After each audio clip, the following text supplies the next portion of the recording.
Why doesn't everybody just relax for a moment? Jack said as he approached this little exchange between Rose's mother and the woman in red, who claimed her name was Emily. I think tensions are a little bit high here. Why doesn't everybody relax? We're all friends here. Nobody is trying to do anything untoward. So how about we just try to get along for the time being? Yeah, I think that's a good idea, Rose spoke up.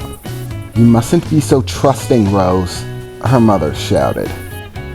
Remember, we are not from this world, and this man, though he may seem to act nice, could always have an agenda of his own.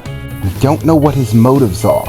Yes, certainly enough, he has been a great help, bringing us to this world where we could be safe, helping us stay hidden. Even this cabin and the food, it seems like a great deal of help. But remember, Rose, this man is far from a normal human being. He is no less than several thousand years old, and he has a great deal of power. What he does seems like immense deeds, yes, but in comparison to what he's capable of, helping us is as easy as breathing.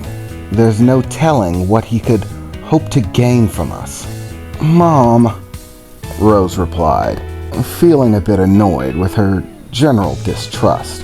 It's not as if we can share this kind of stuff with just anybody. Maybe we should try to be friends, at least a little bit more than we're being. Actually, Rose, Jack said, your mom's opinion is actually pretty apt. Most people tend to be, well, corruptible. To a high degree, actually. It's a bit disturbing. And it's not just human beings. Across countless worlds, people tend to be, well, selfish. It's an evolutionary imperative that also happens to be a massive pain in the ass. People tend to concern themselves with their own well-being. It's only natural. Very few people are actually selfless or kind, for no other reason than to just be so. Most have an ulterior motive. For example, you'll find people that are affiliated with churches go to distant lands and give the people there food, supplies, help them build shelter, safety, offering them all these wonderful, nice things that they most definitely need. But there is a cost to those services, the things that they are giving them. They also want to give them their religion. They come with food, but they also come with Bibles. They give you both in the hopes of swaying you to their religious beliefs. That's their agenda, their motive. And sorry to say, but I'm not much different. I might not be trying to push religion on you, but that's not to say that I don't have my own motives. You know, most people don't tell other people when they have hidden motives, Rose said, furrowing her brow a bit, giving Jax a displeased expression. Hey, I never said anything about my motives being hidden. I just haven't had very much time to discuss them with you and your mother. Okay, well, we're free now.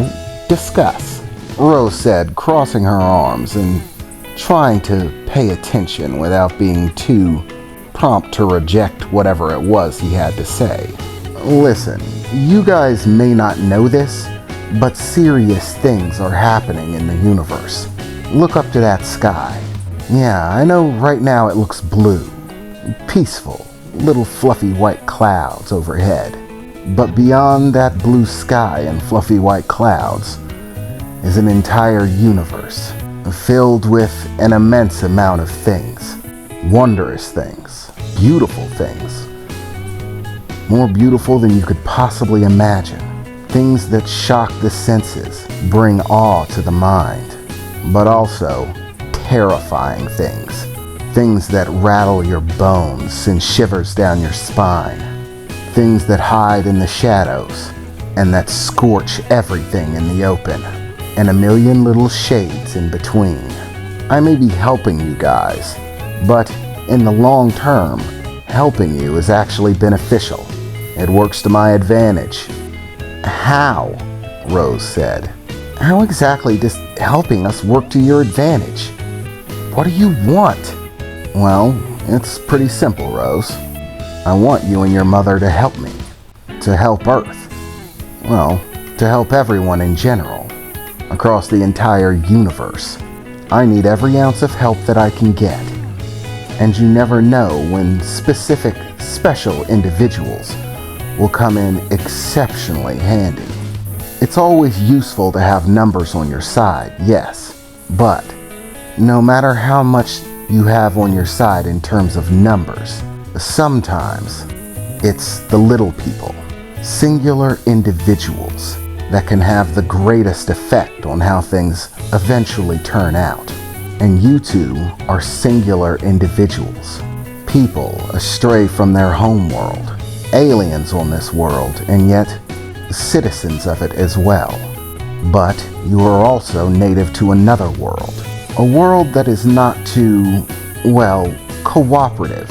I did make attempts to sway some attention from the people on your home world, but the people on your home world are reclusive at best.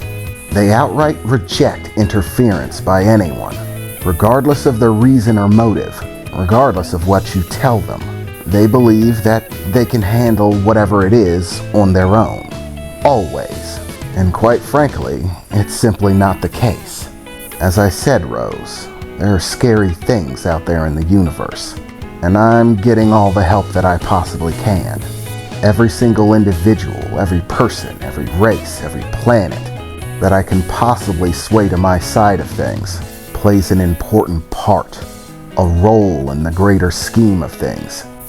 But how are we supposed to help you? Remember, the people on our homeworld want us dead.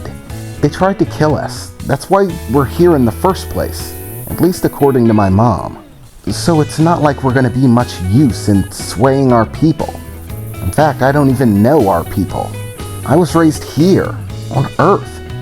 And how in the heck would I even get back there to sway them? I don't even know where they are.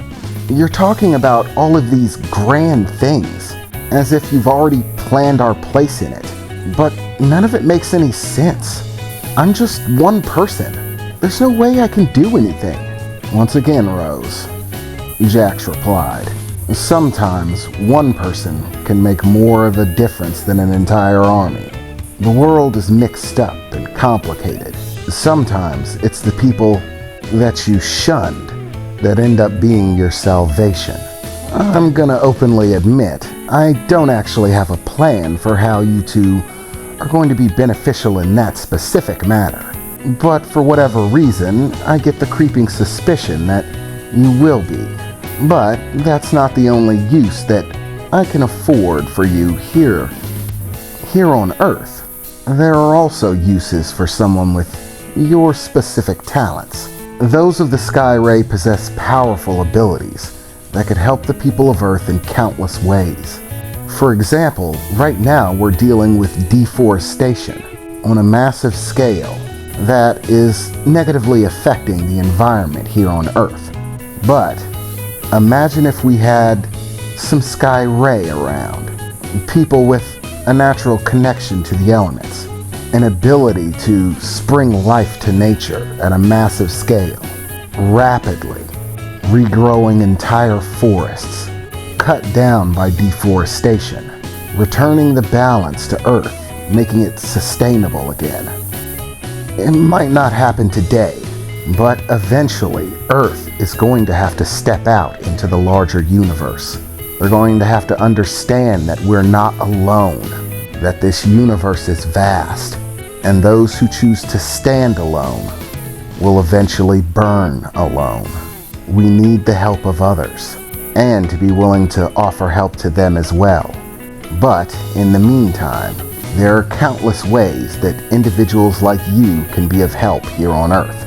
I'm not going to turn down help from anyone, even if they don't think their help really matters. Because trust me, I need it. Every single crumb. It was at that point that Rose heard it once again, the growl of her stomach.